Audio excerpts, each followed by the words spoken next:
بسم اللہ الرحمن الرحیم۔ آج کی اس ویڈیو میں آپ کو بتایا جائے گا کہ سیدنا طفیل بن دوسی نے کیسے اسلام قبول کیا اور مسلمانوں نے حبشہ کی طرف ہجرت کیوں کی۔ تو شروع کرتے ہیں سیدنا طفیل بن دوسی سے۔ حج کے دنوں میں قریش کے سردار اپنے لوگوں کو مکہ آتے راستوں پہ بٹھا دیتے۔ اس کی باتیں نہ سننا، وہ خود کو خدا کا رسول مانتا ہے۔ اکثر زائرین ڈر جاتے، آقا صلی اللہ علیہ وآلہ وسلم کے قریب نہ آتے۔ اس سال 11 نبوی کو زائرین میں ایک بڑے قبیلے دوس کا سردار طفیل بھی آ گیا۔ دوس قبیلہ قبائل ازد کی شاخ تھی جن کا تعلق قحطانیوں سے تھا۔ طفیل دوسی نہ صرف قبیلے کا رئیس تھا بلکہ اپنے زمانے کا مانا ہوا زیرک، دانشور، فہیم اور شاعر تھا۔ علم و سخن کے سب پہلو جانتا تھا بھی پروکار، لمبا، اونچا، مضبوط اور جوان۔ اپنے قبیلے میں اس کے پاس مضبوط دفاعی قلعہ تھا جو عرب میں شاذ ہی کسی رئیس کے پاس ہوتا۔ شاید اسی لیے قریش کے روسا نے اسے زیادہ ڈرایا۔ اس نے ڈر کے کانوں میں روئی ڈالی۔ حرم شریف میں اتفاق سے وہ آقا صلی اللہ علیہ وآلہ وسلم کے قریب ہی کھڑا تھا کہ اسے روئی ٹھونسی کانوں سے بھی آقا صلی اللہ علیہ وآلہ وسلم کے پڑھے جانے والے قرآن کے لفظ سنائی دینے لگے۔ جو لفظ کان میں پڑے ان سے اس کے ذہن میں ہلچل مچی، خود کو دل میں برا بھلا کہا اور کانوں سے روئی نکال کے ہمتن گوش ہو گیا۔ آقا صلی اللہ علیہ وآلہ وسلم نے تلاوت ختم کی اور اپنے گھر چل دیے۔ طفیل دوسی کی تو کایا پلٹ چکی تھی، کچے دھاگے کی طرح بندھا پیچھے گیا، خدمت میں حاضر ہوا، سارا ماجرا سنایا اور قرآن سننے کی تمنا ظاہر کی۔ آقا صلی اللہ علیہ وآلہ وسلم نے چاروں کل سنائے۔ وہ تڑپ گیا، خود خوش کلام تھا، جان گیا یہ آسمانی کلام ہے، ہاتھ اٹھا کے اقرار کیا، لا الہ الا اللہ محمد الرسول اللہ۔ آقا صلی اللہ علیہ وآلہ وسلم کو سیدنا طفیل دوسی نے یہ دعوت بھی دی کہ میرے قبیلے تشریف لے چلیے، میرے پاس مضبوط قلعہ ہے، آپ کی حفاظت کرنا میری سعادت ہوگی۔ آقا صلی اللہ علیہ وآلہ وسلم کا دل تو یثرب کو مدینہ رسول بنانے کا سوچے بیٹھا تھا۔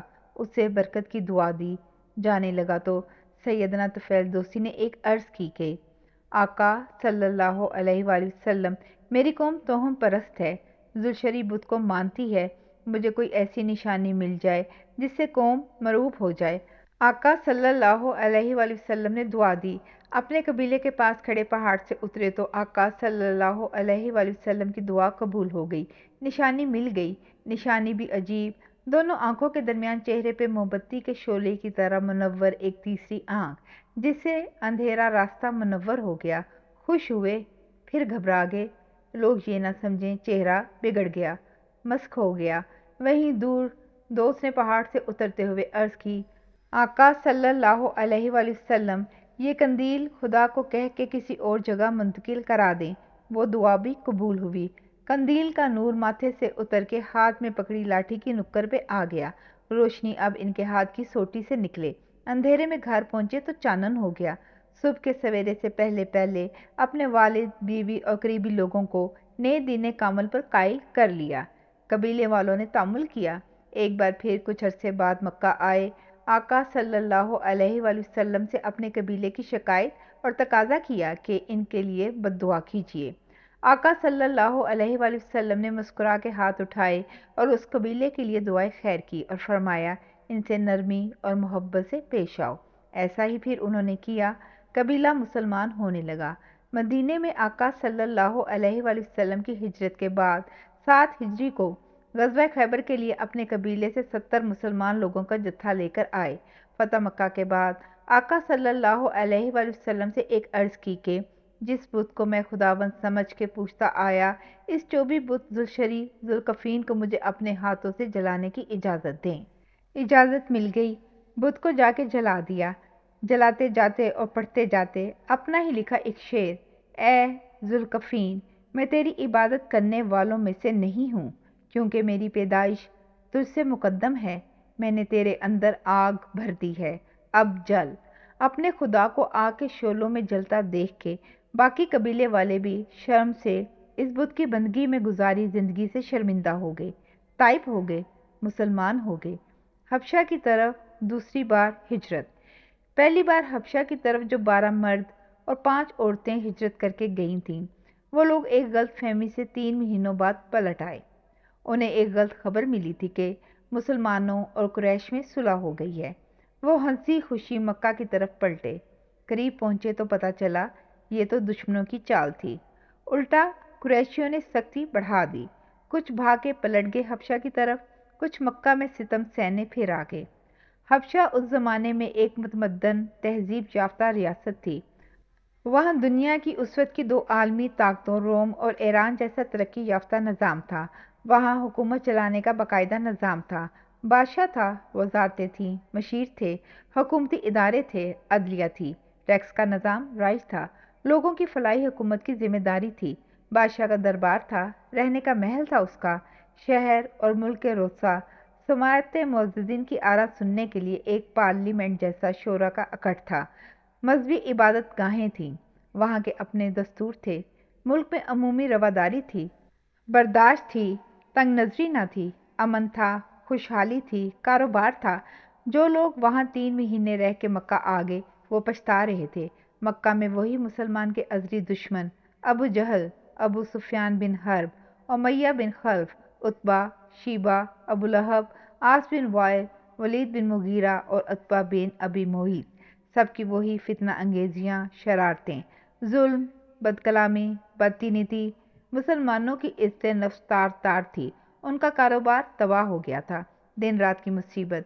ان حالات میں آقا صلی اللہ علیہ وآلہ وسلم نے پھر مسلمانوں کو مکہ سے امن کی طرف جانے کی اجازت دے دی۔ اس وقت پہلے کی نسبت کہیں زیادہ مسلمان حبشہ کی طرف نکلے۔ ان کی تعداد 101 تھی، 83 مرد اور 18 عورتیں۔ ان لوگوں میں اکثریت مکہ کے شرفا کی تھی، معزز اور امیر گھرانوں کے مسلمان، اکثر ایسے جو مکہ میں اپنے اپنے قبیلے میں محفوظ اور مامون بھی تھے، جیسے سیدنا عثمان بن عفان اور ان کی زوجہ صاحبزادی رسول سیدہ رقیہ رضی اللہ تعالی عنہا، سیدنا جعفر بن ابو طالب اور ان کی زوجہ اسما۔ سیدنا ابو طالب کا تحفظ تو تمام بنو ہاشم اور بنو مطلب کے لیے تھا۔ سیدنا جعفر کا مکے میں کوئی بال بھی بیکا نہیں کر سکتا تھا۔ سیدنا ابو طالب بہت مضبوط سردار تھے، ان کی پناہ میں تو کئی ابو جہل کے قبیلے بنو مخزوم کے مسلمان بھی آ چکے تھے۔ تعلق میں وہ سیدنا ابو طالب کے بھانجے تھے۔ ابو جہل سے تنگ آ کر انہوں نے اپنے ماموں سیدنا ابو طالب سے حق جوار مانگا، پناہ مانگی، انہوں نے پناہ دے دی۔ ابو جہل کو بہت برا لگا، بڑا اس نے شور مچایا، مگر یہ سب مکہ کے قبائل کے طے شدہ اصولوں کی بات تھی۔ کسی بھی قبیلے کا سردار کسی بھی فرد کو جو پناہ مانگے پناہ دے سکتا تھا۔ جسے پناہ مل گئی پھر اس کا کوئی دشمن چاہے وہ کوئی بھی ہو اسے ہاتھ نہیں لگا سکتا تھا۔ اگر کوئی چھیڑ چھاڑ کرتا تو اسے قبائل کی خونی لڑائی کا سامنا کرنا پڑتا تھا۔ بنو ہاشم اور بنو مطلب دونوں یکجاں دو قالب تھے۔ دونوں قبیلوں کا سردار سیدنا ابو طالب تھا۔ ان کے ایک اشارے سے قبیلوں کے مابین طوفان کھڑے ہو سکتے تھے، اس لیے بہت سے ایسے قبیلوں کے مسلمان جو اپنے اپنے قبیلے میں رہتے ہوئے اپنے قبیلوں کے بڑوں سے دکھی تھے، انہوں نے سیدنا ابو طالب سے پناہ لے رکھی تھی۔ مکہ میں بظاہر باطینیت دشمنوں کی مسلمان شرفا پہ دسترازی کی سر عام ہمت نہ پڑتی تھی، مگر وہ مسلمانوں کے کاروبار پہ کاری ضرب لگا چکے تھے۔ مسلمانوں سے لین دین کے معاملے میں وہ ہر رواداری سے دور تھے۔ بہرحال اتنی بڑی تعداد میں اتنے معزز خاندانوں کے صاحب صلاحیت خوبرو نوجوانوں کو مکہ سے دور حبشہ بھیجنے میں آقا صلی اللہ علیہ وآلہ وسلم کی کوئی اور بھی فراست دورست نتائج پر مبنی دور اندیشی اور حکمت کا گمان ہوتا ہے، خاص طور پہ جب بعد میں مملکت اسلام مدینہ میں قیام کے بعد انہی حبشہ گئے نوجوانوں میں سے اکثر کو بین الاقوامی سفارت، آئینی مشاورت کے علاوہ ریاست کے مختلف اداروں کی تشکیل نو کے لیے چنا گیا۔